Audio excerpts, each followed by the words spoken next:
الحمد لله وحده والصلاة والسلام على من لا نبي بعده. أعوذ بالله من الشيطان الرجيم. بسم الله الرحمن الرحيم.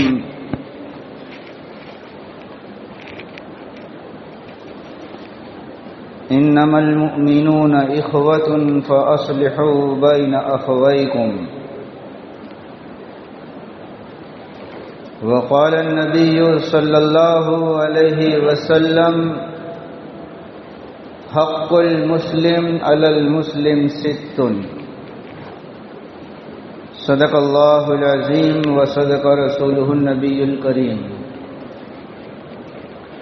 اللهم يا رب صل وسلم دائما ابدا على حبيبك خير الخلق كلهم.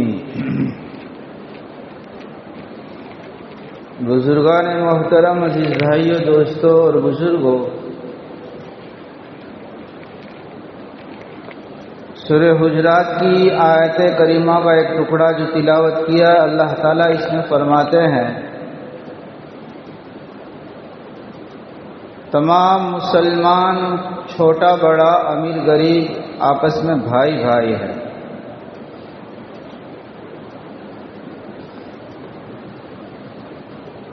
جیسے اپنے نسبی اور حقیقی بھائی کے لیے آپس میں ہم محبت اور معاملہ کرتے ہیں، خیرخواہی اور ہمدردی کرتے ہیں،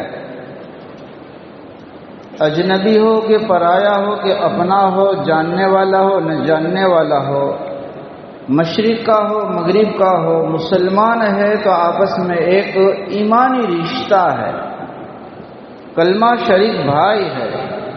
لہذا رسول اکرم صلی اللہ علیہ وسلم نے ارشاد فرمایا: جیسے تم ایک ماں اور باپ کی اولاد ہونے کی وجہ سے آپس میں بھائی بھائی ہوتے ہو، تمہارے ماں اور باپ، دادا اور دادی حضرت آدم اور حوا، وہ ایک ہی باپ اور ماں کی اولاد ہونے کی وجہ سے بھائی بھائی ہے، ایک نبی کے امتی ہونے کی وجہ سے بھائی بھائی ہے. انما المؤمنون اخوہ. اسی کو پیارے آقا جناب محمد رسول اللہ صلی اللہ علیہ وسلم نے ارشاد فرمایا: جب تم آپس میں ایک دوسرے بھائی بھائی ہو تو بھائی کا بھائی پر حق ہوتا ہے، بھائی کے لیے بھائی کے اوپر ذمہ داری ہوتی ہے، حقوق عائد ہوتے ہیں. حق المسلم علی المسلم ست. ایک مسلمان کے دوسرے مسلمان پر 6 قسم کے حقوق ہے، چاہے وہ پڑوس میں رہتا ہو، جان پہچان والا ہو، امیر ہو غریب ہو، دور کا ہو قریب کا ہو، حقیقی ہو یا کوئی بھی ہو، مسلمان ہے، اس لیے تمہارے اوپر حق ہے. حق عربی میں حق وجوب کے لیے، لزوم کے لیے آتا ہے، جس کو واجب ہونا، ضروری ہونا، لازم ہونا کہتے ہیں. اس کا ترک نہیں کرنا چاہیے. تمہارے اندر ایمان اور اسلام کی ہمدردی نہیں ہے، تم حق تلفی کرنے والے ہو، حق مارنے والے ہو، حق کے خلاف کرنے والے ہو، ایسا کہا جائے گا. اور ہم جو ہے اس کو دین ہی نہیں سمجھ رہے ہیں، دین کا شعبہ نہیں سمجھ رہے ہیں، حالانکہ رسول اکرم صلی اللہ علیہ وسلم اس کو حق کہہ کر فرمایا. حق ہے، حق واجب ہے. یہ مسلمان ہے، بات کوئی ہو گئی، تم یہ کام کرو، یہ 6 کام. بعض روایتوں میں 6 کام ہے، بعض روایتوں میں حدیثوں میں 7 کام ہے.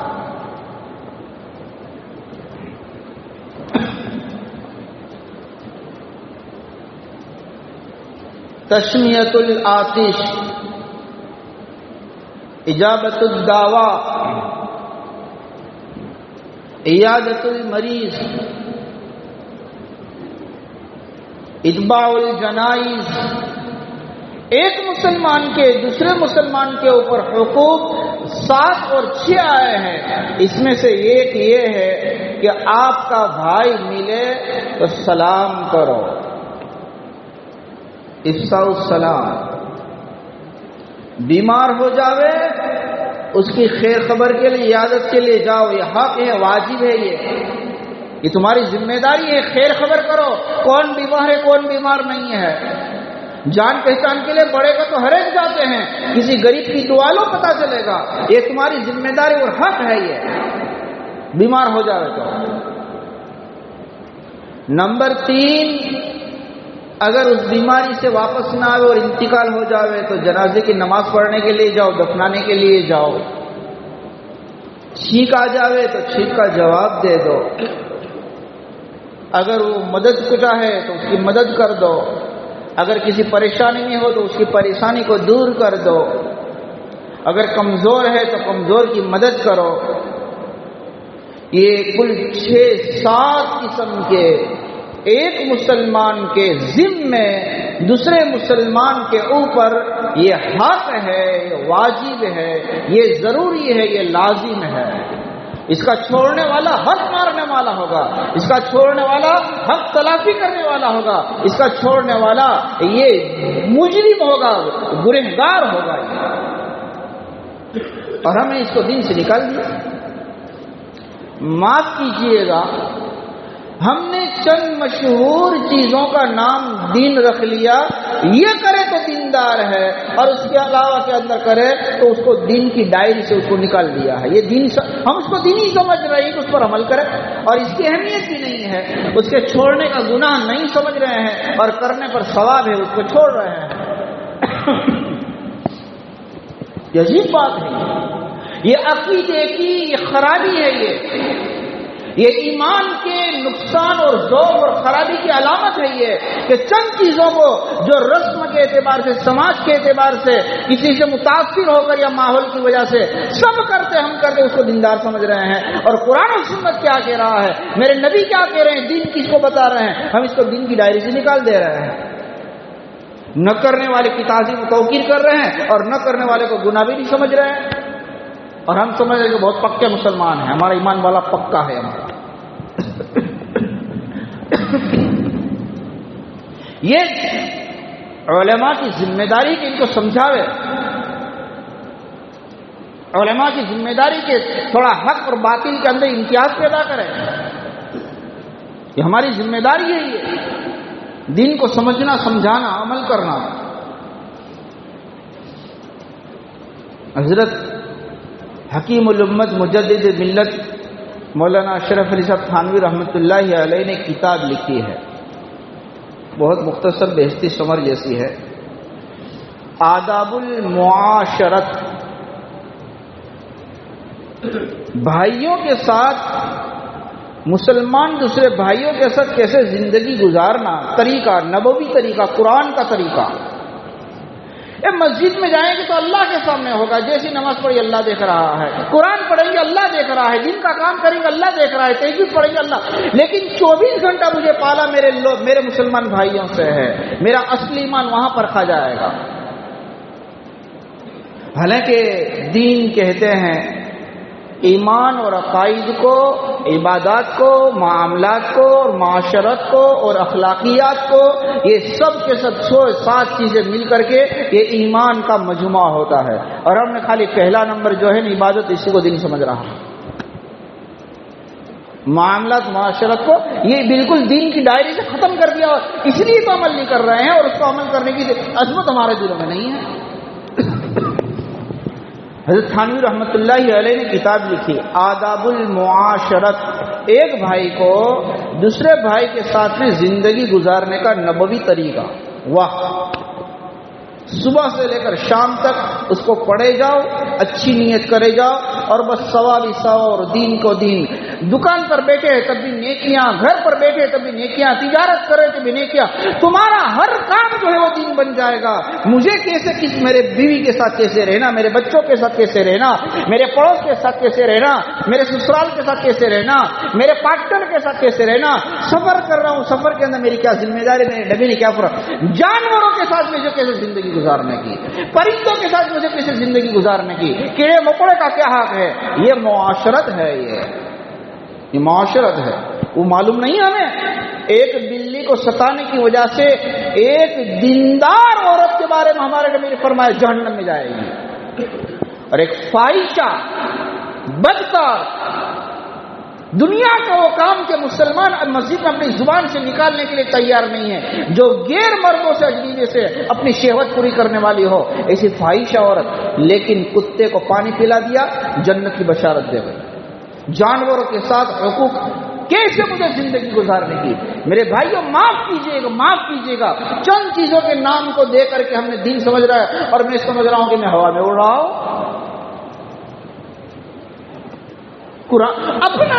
اپنا چہرہ جب آئینے میں دیکھیں گے پتا چلے گا میں ایمان کے اندر کامل کتنا ہوں، کمزور کتنا ہوں، میں نے کس کو دین سمجھ رہا اور دین کے نام سے میں دھوکے میں پڑا ہوا ہوں۔ حضرت تھانوی رحمۃ اللہ نے عجیب اس کے اندر ایک ایک چیزوں کو باندھا ہے، ایک ایک چیزوں کو کھول کر، چھوٹی چھوٹی باتیں لیکن زندگی گزارنے کا طریقہ۔ اور فرمایا خانقاہ امدادیہ میں، تھانہ بھون میں لوگوں کرامت دیکھنا ہو، ولی بننا ہو، بزرگ بننا ہو، پھلانے جو ہے نا وہ بڑے بڑے مشائخ اس زمانے کے، ان کے پاس چلے جاؤ۔ ولی بننا ہو، بزرگ بننا ہو، وہاں چلے جاؤ۔ اگر انسان بننا ہو تو میرے پاس آ جاؤ۔ ہم نے انسانیت ختم کر دی اور ہم بہت کچھ پہلے انسان تو بنے پھر بہت کچھ بنے۔ ہمارے نبی نے پوری زندگی غیر مسلموں کے ساتھ بھی کیسے زندگی گزارنے کا ایک ایک چیز کو کھول کر بیان کیا۔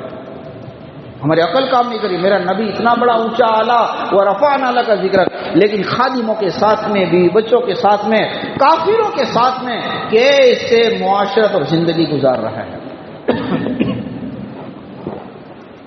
فرمایا لوگ مجھے حکیم الامت کہہ رہے ہیں، میں حکیم الامت تو ہوں کہ نہیں معلوم نہیں، لیکن حکیم المعاملات ضرور ہوں۔ معاشرت اور معاملات کی لائن میں پکی کروں گا، یہاں کسی کو کوئی کچھ نہیں چلے گا۔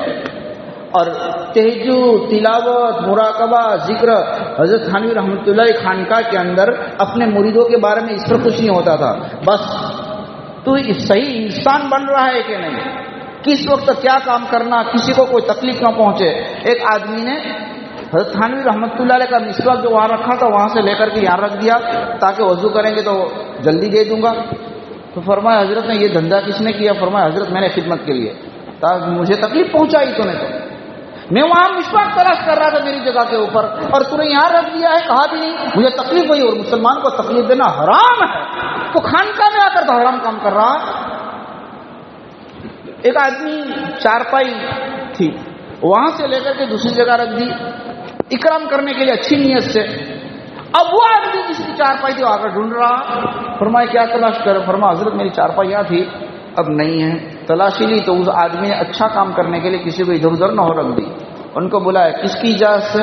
اس کو پوچھا تھا تو اللہ کے گھر میں آ کر کے، خانقاہ میں آ کر ایسا حرام کام کر رہا ہے، یہ تو ابھی تو سکھا بھی نہیں، کچھ سکھا نہیں۔ یہ چیزیں سیکھنے کی ہے، ہم اس کو دین نہیں سمجھ رہے ہم لوگ۔ خیر 6 چیزیں ہیں انشاءاللہ۔ میں نے گزشتہ جمعہ آپ کے سامنے ایک ریکویسٹ، ایک پیشکش کی تھی کہ آئندہ جمعہ میں کچھ دین کی بات ایسی ہو تو میں کہوں۔ پوری مسجد میں سے ایک بندہ اللہ تعالیٰ ان سے خوش ہو جاوے۔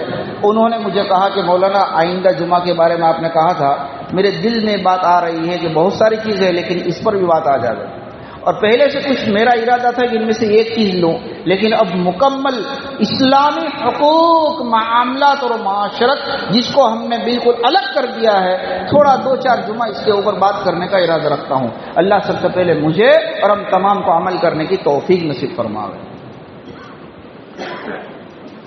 اس میں سلام کرنا ہے، کسی کا انتقال ہو جاوے تو جنازے میں جانا ہے، بیمار ہو جاوے تو عیادت کرنا ہے، چھینک آوے تو سلام چھینک آوے تو چھینک کا جواب دینا ہے، کوئی ضرورت مند ہو اس کی ضرورت کو پورا کرنا ہے، وغیرہ وغیرہ۔ اس میں سے پہلا نمبر میں نے لیا ہے عیادت المریض، بیمار کی عیادت کرنا اسلامی نقطۂ نظر سے ہوتا ہے۔ تندرستی اللہ کی بڑی نعمت ہے، انسان کی تندرستی ختم ہوتی ہے تو بیماری آ جاتی ہے، تو اس وقت اس بیمار کو خود کو کیا کرنا، دوسرے اس کے مسلمان بھائی اڑوس پڑوس کے اندر جو وہاں پر رہتے ہیں، جو قرب و جوار میں رہتے ہیں، جانتے ہو نہ جانتے ہو، تو اس کی ذمہ داری کیا ہے کہ جس وقت کوئی بیمار پڑ جاوے تو جانا کیسے جانا، کب جانا، جاوے تو کیا نیت کرنا، جاوے تو کیا ملے گا، جاوے تو کیا پڑھ ہے، وہاں جا کر کیا کرنا، اور کتنی دیر وہاں جا کر بیٹھنا۔ واہ، ہمارے نبی کتنے لاڈلے پیارے نبی تھے، ایک ایک چیز کو کھول کھول کر بیان کر دیا۔ یہ دین ہے، یہ دین ہے، یہ اور بڑا دین ہے، بڑا دین کا شعبہ ہے یہ، اور ہم اس کو دین ہی سمجھ رہے ہیں۔ ایک عجیب بات، انشاءاللہ آئندہ تفصیل سے اس کی طرف اشارہ کیا جائے گا۔ پہلے میں وہ حدیث پڑھ دیتا ہوں اور ترجمہ کر دیتا ہوں۔ شیخ الاسلام مفتی تقی عثمانی صاحب نے اس کو اپنی کتاب میں اصلاح خطبات کی ایک 6 جلد ہے، اس کے اندر ایک پورا مستقل بیان ہے بیمار کی عیادت کے آداب۔ ایک حدیث لایا ہے، عن البراء بن عازب رضی اللہ تعالی عنہ قال امرنا رسول اللہ صلی اللہ علیہ وسلم بسبع۔ حضرت براء بن عازب رضی اللہ تعالیٰ عنہ فرماتے ہیں ہمارے نبی صلی اللہ علیہ وسلم نے ہمیں 7 چیزوں کا حکم دیا۔ بیمار کی عیادت کرنا، عیادت المریض، اتباع الجنائز، جنازے کے ساتھ شریک ہونا، تشمیت العاطس، چھینکنے والے کا جواب دینا، نصر الضعیف، کمزور ہو تو اس کی مدد کرنا، عون المظلوم، کوئی مظلوم ہو تو اس کی مدد کرنا، یہ ذمہ داری ہے جہاں جہاں مظلوم ہے۔ شیخ الاسلام حضرت مولانا حسین صاحب مدنی رحمۃ اللہ علیہ جس وقت دیش کی آزادی کی چڑوڑ اور تحریک چل رہی تھی، ظلم یہ نہیں کہ کوئی ظالم ظلم کرے، اس سے بڑا ظلم یہ ہے کہ ظالم کو ظلم سے نہ روکے اور مظلوم کو اسے نہ چھوڑا، یہ بڑا ظالم ہے، بڑا ظالم ہے۔ وَإِفْشَاءُ السَّلَامِ، اور سلام کو پھیلانا، وَإِبْرَاءُ الْمُقْسَمِ، اور اس کا ترجمہ اور تشریح میں انشاءاللہ آئندہ جمعہ کو کر رہا ہوں۔ یہ کچھ 6 اور 1 ملا کر 7 چیزیں ہوئی۔ اس عنوان کو میں نے اس لیے بھی لیا ہے، ایک تو اللہ کے بندے نے میری طرف اشارہ کیا، ایسا ہوا ایک جگہ کے اوپر ایک ہمارے حاجی صاحب مانگرول کے اندر کتنے دنوں سے صاحب فراش ہے، بستر پر ہے، چارپائی میں ہے، اللہ تعالیٰ ان کو شفا نصیب فرماوے۔ ہمارے استاد محترم حضرت مولانا محمد صاحب داوڑا حفظ اللہ تعالی ومتعن اللہ بفیوضہم، جب ان کی عیادت کو وہ ان کے لڑکے مجھے سنا رہے تھے، ابھی چند دن کی بات ہے، ان کے لڑکے خاندانی اعتبار سے بالکل رشتے کے اندر تھے۔ مولانا محمد صاحب فرما رہے ہیں کہ ہمارے گھر پر آئے، ہمارے والد صاحب بیمار تھے اور ابھی چائے بھی نہیں پکی ہے، میں انشاءاللہ کہوں گا اس کے اندر چائے پکا کر کے آنے والے کو پلا، اب تو جنازوں میں بھی چائے شروع ہو گئی، اللہ یاد بھی، ابھی چائے بھی نہیں پکی ہے، تھوڑی دیر ہوا اور اٹھ کر کے چلتے ہو گئے۔ فرمایا کسی اور نے کہا کہ حضرت اتنی دیر، تو فرمایا کہ میں نبی صلی اللہ علیہ وسلم کی میں نے سنت پر عمل کیا ہے، میرے نبی نے فرمایا بیمار کی عیادت کرنے کے لیے جاؤ اور جو عیادت کرے تو بہت ہلکی عیادت کرے، تھوڑی دیر بیٹھے بعد میں چلا جائے، فوراً چلا جائے۔ واہ، وہ تو چلے گئے۔ وہ جو میں بیان کا اس عنوان کو میں نے انتخاب کیا، یہ ضرورت کی چیز ہے، پھر وہ تو چلے گئے۔ وہ جو لمبی بیماری سے صاحب فراش ہے، کئی مہینوں بلکہ سالوں سے جو ہے نا وہ بستر پر پڑے ہوئے ہیں، جانے کے بعد کہا کہ یہ ہے، یہ اس کو علم کہتے ہیں، یہ حقیقت پر عمل کرنے والے ہیں۔ فرمایا کیا ہوا؟ فرمایا کہ لوگ میرے پاس آ کر کے عیادت نہیں کرتے ہیں، مجھے فائدہ نہیں پہنچاتے ہیں، میری خبر پوچھیے، مجھے تکلیف دینے کے لیے آتے ہیں، جب تک بیڑی پر بیڑی پوری نہ ہو اور پان پر پان پورا نہ ہو، پوری گاؤں کی غیبت نہ ہو جائے، یہاں تک اٹھنے کا نام نہیں لیتے۔ وہ دن کو 3 گھنٹے سو رہے ہیں اور عشاء کے بعد 10 بجے آ رہی عیادت کرنے کے لیے، اور مجھے نہ دن کو نیند آتی ہے نہ رات کو نیند آتی ہے۔ میری بیوی چاہتی ہے کہ میں کچھ اپنے شوہر کے پاس آ کر پوچھوں دوائی پی کہ نہیں پی، میرے بچے جو آ رہے ہیں، مجھے ٹوائلٹ کی ضرورت ہوتی ہے، کبھی ایسا ہوتا ہے کہ کیا کروں میں لائٹ بند کر دوں، لیکن کوئی جانے کا نام نہیں۔ آج اس بندے نے سنت پر عمل کیا، میرا دل خوش ہو گیا۔ میرے بھائیوں، یہ 1-2 قصے نہیں ہیں، ایسے ہزاروں گھر میں قصے ہیں۔ ہم کیا کرنی کے لیے جاتے ہیں، کس نبی کی سنت پر عمل کرنے کے لیے جاتے ہیں۔ جس کام کو کر رہے ہو نبی کی سنت کے مطابق کرو، دل سے دعائیں دیں گے۔ ایک سنت کو جو ہے برباد کر کے رکھ دیا، اب اس کو پوچھو کیا ہو رہا ہے۔ خیر، میں نے نقطہ ایک قصہ سنا دیا آپ کو۔ ایک دوسرا حضرت رئیس المحدثین حضرت عبداللہ ابن مبارک رحمۃ اللہ علیہ کا بھی عجیب ایسا ہی قصہ ہے۔ اللہ تعالیٰ ان چھوٹی چھوٹی باتوں پر عمل کر کے ہمیں بڑا معاشرہ اور محبت والا معاشرہ اور اخلاق والا معاشرہ اختیار کرنے کی توفیق نصیب فرماوے۔ وآخر دعوانا ان الحمد للہ رب العالمین۔ دو چندے والے جمع ہو گئے ہیں، ایک لدھیانہ سے مولانا صاحب مسجد کے چندے کے لیے آئے ہیں، اور ایک ہمارے شاگرد ہے منی پور سے آئے ہیں، یہیں پڑھتے تھے۔ منی پور کے حالات آپ جانتے ہیں، وہ مدرسے کے لیے آئے ہیں، اور لدھیانہ والے جو ہے وہ مسجد کے لیے آئے ہیں۔ وہاں صرف ہم للہ رقم دیں گے۔ اپنی حیثیت کے اعتبار سے دونوں سفیروں کی مدد فرمائیں۔